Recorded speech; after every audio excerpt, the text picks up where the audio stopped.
Good morning, fellow Toastmasters and all of you potential Toastmasters out there. Welcome to the show. This is Wake Up with Toastmasters. I am your program quality director and co-host, Ken Richardson.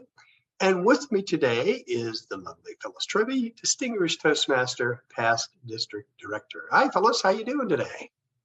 Hi, Ken. I am fabulous. And hello to our public out there. We're so happy that you joined us. Please, we are live. So send us your comments, your questions, so we can answer them today. And if you're not with us during these 30 minutes and happen to have a question 2 or 3 days from now or whenever, please put it in the comments. Someone will get your question and answer it, and we will be ever so grateful. And also, we'd love for you to come and visit with us. Kim will be looking over to see what those comments are, and if you want to visit us, just tell us so, and we would love to have you. Absolutely. I just checked, and we are live on the Club Growth Director Facebook page, where all of our recordings reside for maybe not eternity, but for some period of time. I'm sure sooner or later we're going to get that message that says you're out of space. You need to either buy more space or you need to delete some of your recordings, because I don't know where they go, or I've never really explored how far back. But in any case, you can post questions there, or you can send me an email at krichardsonlvnb@gmail.com, and I'll be happy to answer those questions. Now, today, I thought we would talk about the Club Success Plan and the Distinguished Club Program. We are getting close to the end of our fiscal year when people are starting to think, I need to get this done. Well, it's not June 30th yet. We do have a couple of months here. We have at least 4 months. We can do this job. We do. We have 3.5. We have April, May. You can do this. And June, and we can do this. But the point is, when I was talking to, I can't remember who it was, about, sort of a planning thing about the DCP, that's what led me to, well, let's talk about the Club Success Plan. Because so often what you discover is that at the beginning of the year, the new officers are enthusiastic, they get the plan done, and then it sits on a shelf. And you never go back and look at, we're supposed to do X, Y, Z by this point. And what I encourage people to think about, it's just like a strategic plan for business. If you're in the business world and you're writing a strategic plan for your business, or maybe it's a 5-year plan that you're updating every year, you can't just leave it on a shelf. It's a living kind of document that you refer back to, you update as new information becomes available, something unexpected arises, and you go back to it. You probably should look at it every time you have an executive committee meeting, which hopefully is monthly or something along those lines. Take a look at it and see what's working, what's not, and what may need to be changed. So tell me, Phyllis, how have you approached that with your clubs?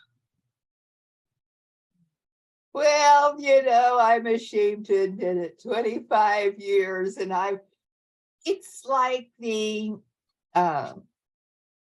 Club Success Plan. Yeah, it's out there, but what we really want to know is the Distinguished Club Report. And that seems to be where we go, right there. It's like, are we going to get our net gain of 5 members? We got to start with that. That's 3 this year. Sorry, folks. I'm old, remember that. 25 years in Toastmasters, I have these old ideas.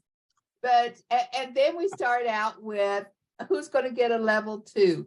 Do we have new members that are working on, the level 2 or level 1 and level 2 or the additional level 1s? And who is it that's advanced enough that can go back or is going forward to get 3 and 4, all of those things, And then maybe who is a DTM? We don't have enough people to get a level 1. Can we talk that person into committing to be sure that we get enough level 1s to get the point, which is 4. So, you use your strategy, I think, more on who's going to get those educational awards that are on the Distinguished Club program. So and the administrative ones, if you're going to get the new members, 4 members plus 4 members, you want to work toward that. We all know that you lose some members. So you got to concentrate on at least 4 new members to be sure you get a point there. Then the easy ones happen, which is having your officers trained. Man, it's really easy to get that point. You've got to have them trained in June. You got to have them trained in January. But if you have them trained both times, there's an easy point to get. And the last one is having your officer reports in on time. That is June 30th. Or having 1, not 2, but 1 of your dues reports in on time. So that would be April the 1st or October the 1st, and you get that point.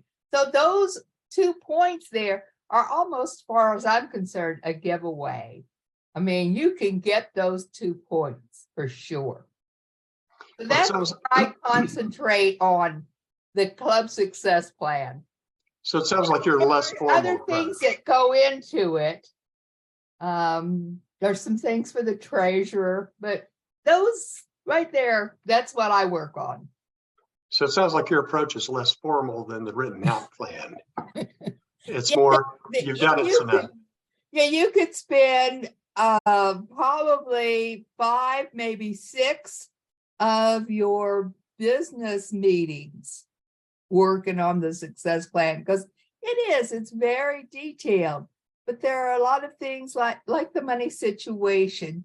Should you collect club dues, or do you have enough? Well, it's kind of, there are a lot of things that you can take care of just in your meeting. As long as a majority of the members in the room vote yes, you can make changes.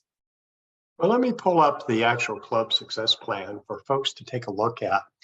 And I would point out that if you go under the resource tab on the TI website, you can find not just a club success plan, but an area success plan. They're all kind of similar.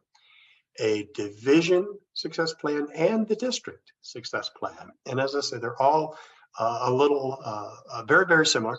And I will point out, I have to tease the folks up at TI because I found an error on the district club success plan. So a little typo there. It is good to know when you're a district officer, where do you find these things? Because you want a goal to be working toward. And when you're an area director, you are a district officer. That is a district position, area director. So you need to know what it is that will help you to be a distinguished area. And this is where to go. You need a plan to work toward. Everybody needs an objective to meet. And of course, everything in Toastmasters starts really at the club level. It's all about the club. So here we have, this is a 10-page document. And the first part of it is really just identifying the program year. We are in 2022, 2023. We're going to be soon starting 2023, 2024. That's July 1.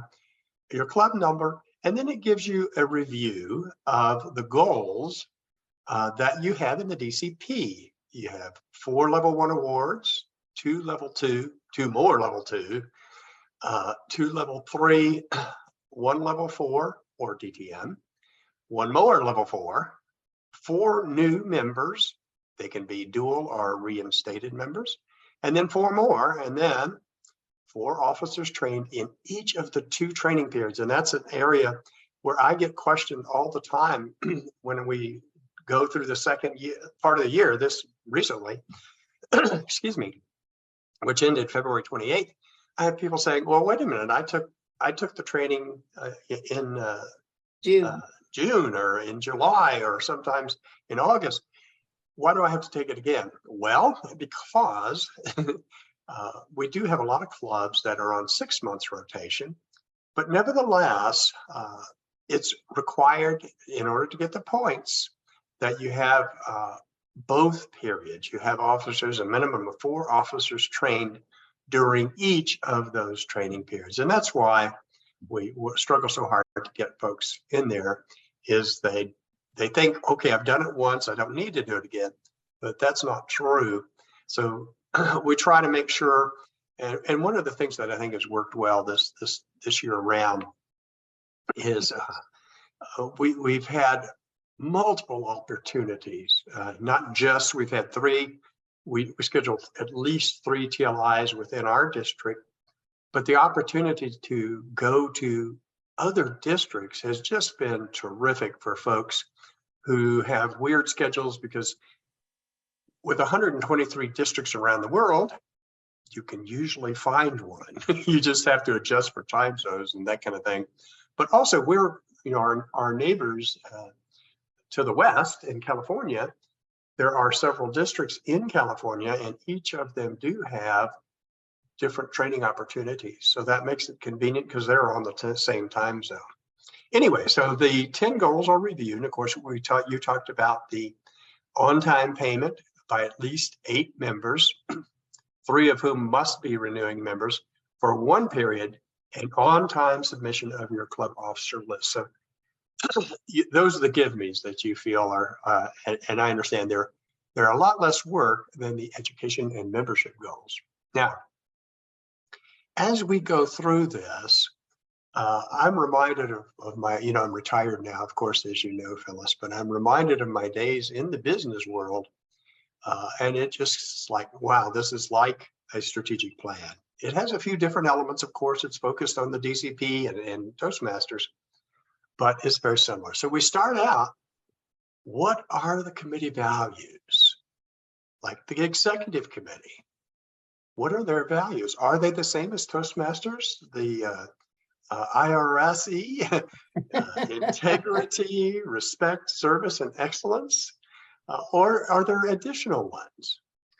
How will decisions be made?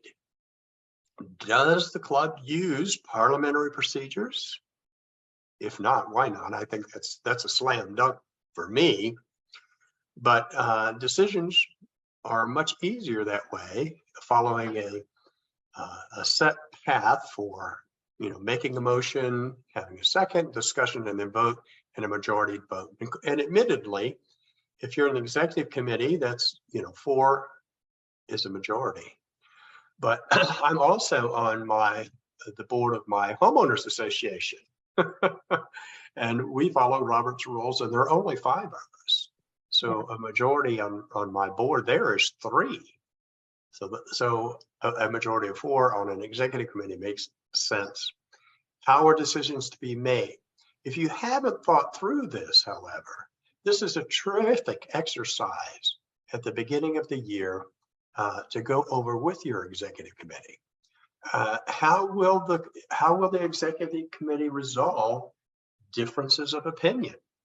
Because I think you can't just write off those differences. In other words, the president is not really a dictator, but he or she is a team builder, a team leader. So when you have differences of opinions, is it going to be a simple majority vote? That's probably, in the end, the way I would do it, is because I think you have to work to try and resolve those differences, but some differences are simply not resolvable, and you have to make a decision about the options you're going to take. And I would argue that the best way to do that is to go with a majority vote. What's your thought? What are your thoughts on that, Phyllis, in terms of resolving differences of opinion in the executive committee? I believe that you are correct. I mean, it's like you say, but when you just have 5 people, because some of my clubs, all of my clubs, the same officer holds 2 roles. And it's not right, I don't think, to give that particular officer position, even though they're holding two positions, two votes. So I would say, you know, if you got 5 people there, kind of, this one's a good idea, this one's a good idea. I don't see anything wrong with bringing that to the club, presenting those ideas to the club both ways, and asking them to vote. Let the club be the deciding factor. If it's really something that could go either way, and both ideas, you know, are admitted by both sides that they are good ideas. That's kind of where I would go. Either that, you know, as I say, the ruler, you know, the person that's in charge would be the president, of course. But the majority rules, I think, goes both ways, unless it's really something that's going to make a difference to the club. And I would let them decide. I think you're absolutely right. That's another option. And there are, depending on what the issue might be, you definitely need to take that to the club. In fact, I think that speaks to this next question. How will the executive committee be held responsible? Well, I think one way is transparency. Once the club success plan has been developed and approved by the executive committee, it should then go to the club. And then at least once a month, or maybe once a week, it depends on the club and how often they meet, or every other week, but it should be a regular expectation that the executive committee will review the status of the plan. Where are we in the plan? And that builds in the notion of accountability through transparency and regular reporting to your club. A couple of other things here is it talks about committee values and member engagement. And I like that term, member engagement. How do you get your members involved? Well, one of the ways is to do on a regular basis, once a year, moments of truth. We've talked about the Moments of Truth module. I think it's a great one. And this looks at, you know, it asks the question, when was the last time you did a Moments of Truth? And then how beneficial was it? How motivated are members to attend meetings? How motivated are members to sign up for roles? So if you have this 3 questions, here's 3 questions about the moments of truth and commitment and motivation for your members. In those 3 questions, you can have sort of like a snapshot, a photograph of, here's the status of my club. And that naturally leads to, for example, the 3rd question here, on a scale of 1 to 5, how motivated are members to sign up for meeting roles? Well, I have to confess, this is an issue that we have in my club. We don't have members always signing up for roles, no matter how much we encourage or cajole.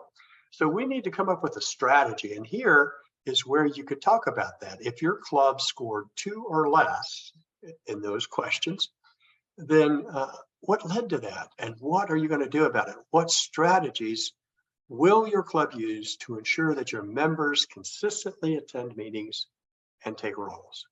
And this is what I like about the club success plan, is these are things you might not think about if you're just saying, okay, who's going to get a level 1? Who's going to get a level 2?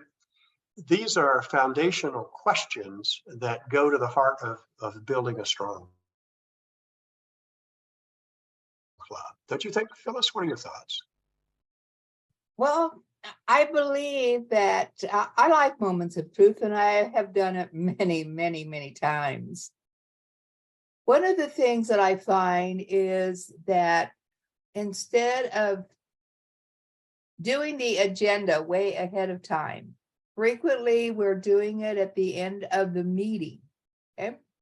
Now, as I say, my club had 5 members on October 1st. They now have 12. So you know I have new members. And what I told the VP of Ed this last time was, people are volunteering to take these jobs, and the new members, we have a couple, one especially, that's not a person that would speak up back then.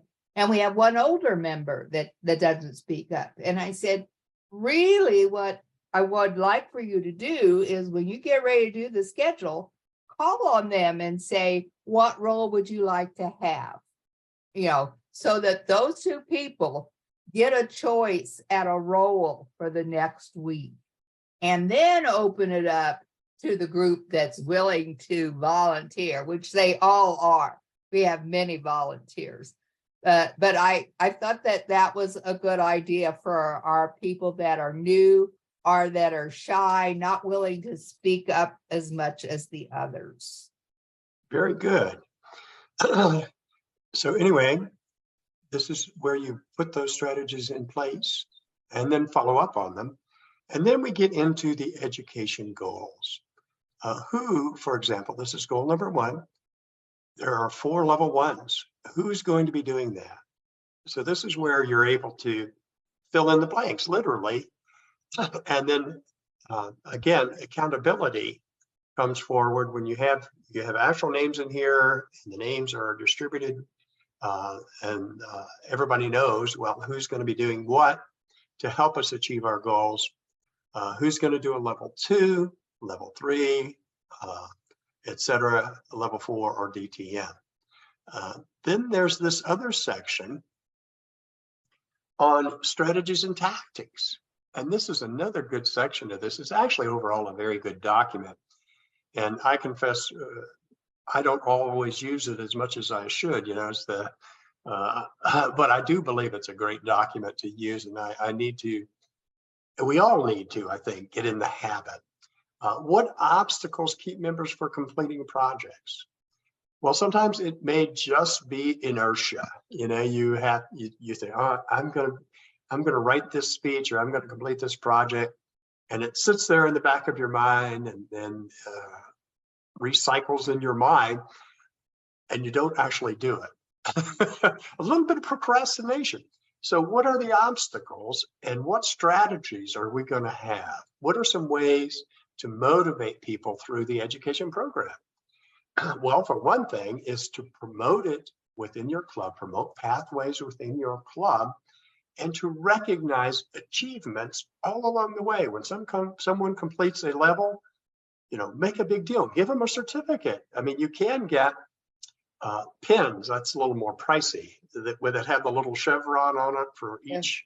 The pin has the path, and then the chevron, you can attach the level. If your club has lots of money and the treasurer, fine. My club doesn't have any money.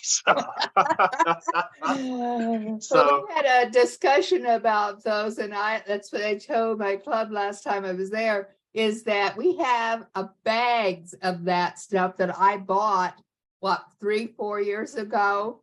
And then we went into COVID and nothing got done. So we're going to have a business meeting for the officers after the club, and I'm going to bring all that stuff in, and we're going to lay it out and see what it is that we can use.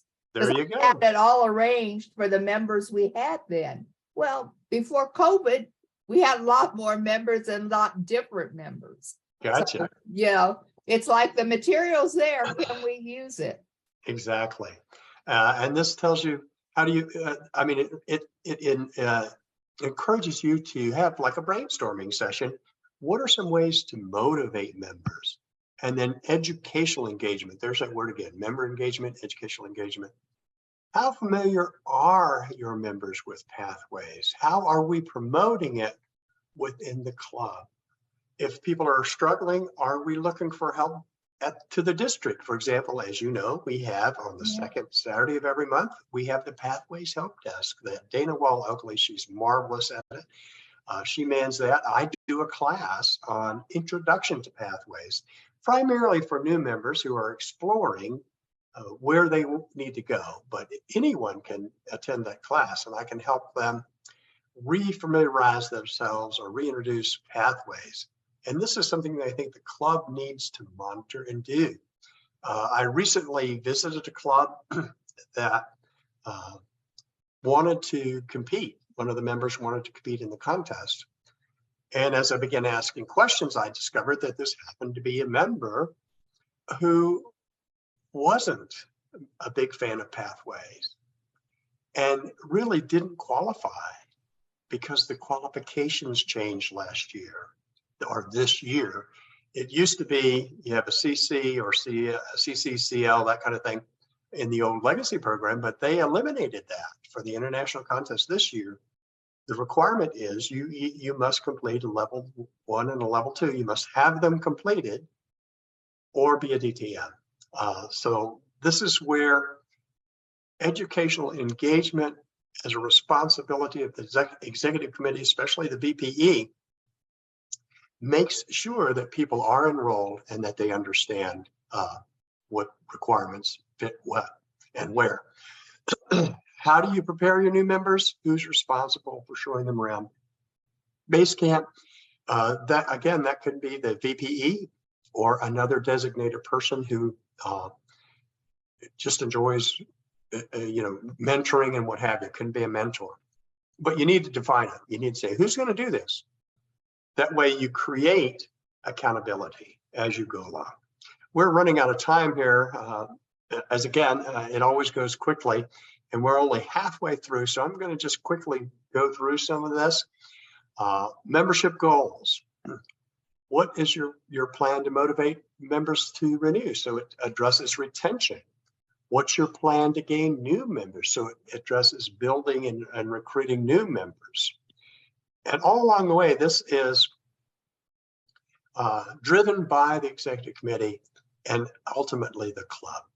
Tracking your officer training. We talked about that.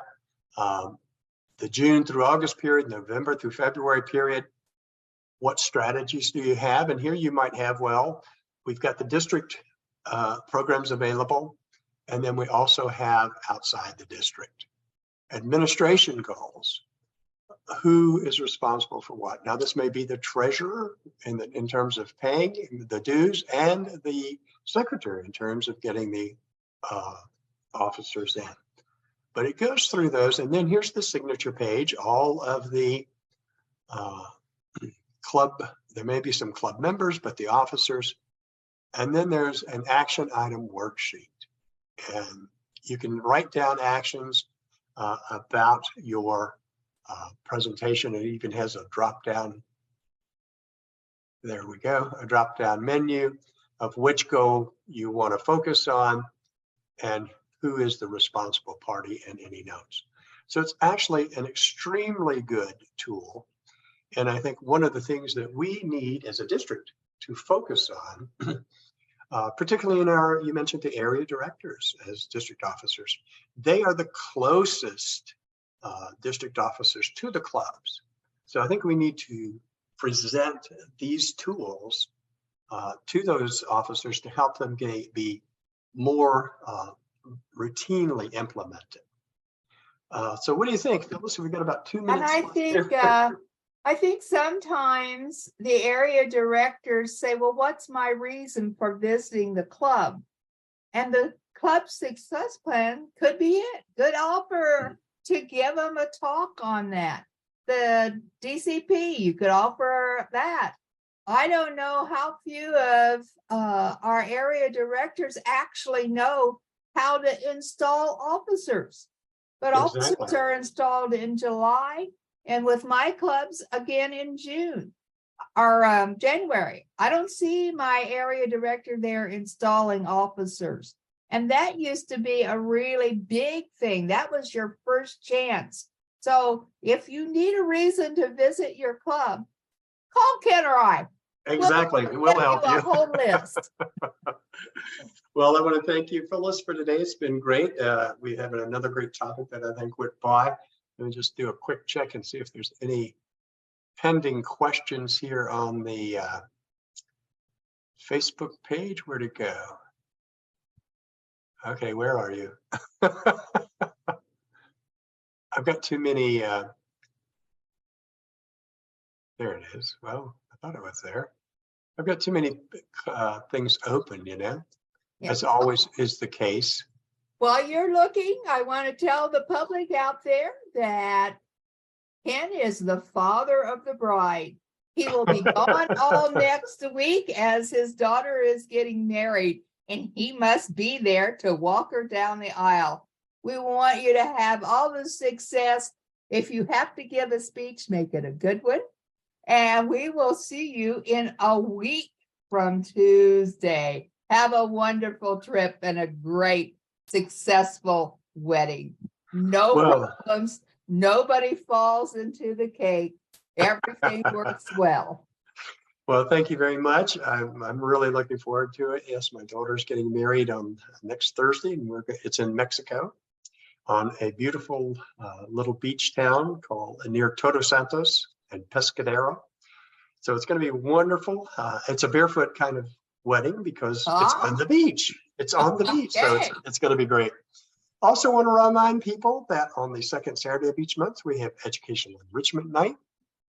And you can find information about that in the newsletter. We also have a couple of contests coming up that I hope you'll have a chance to attend. This Saturday is the contest in St. George, Utah for areas B2 and B4, I think, are combining for that contest. On April 1st, we will have B1 and B3 area contest. On April 8th, we'll have the all the Area D contests. And then on the 15th is division level. We start division level on the 15th, and that is divisions A and B. And then on the 22nd of April, division C and D, and culminating on May 6th, that's the day for our annual conference. So if you need any information for any of that, please send me an email or check the newsletter because it'll also be in there. Thank you for joining us, or if you're reviewing this later, thank you for reviewing it and taking a look. Have a great weekend, everyone. Thank you, fellas. See you next time. Bye-bye. Bye.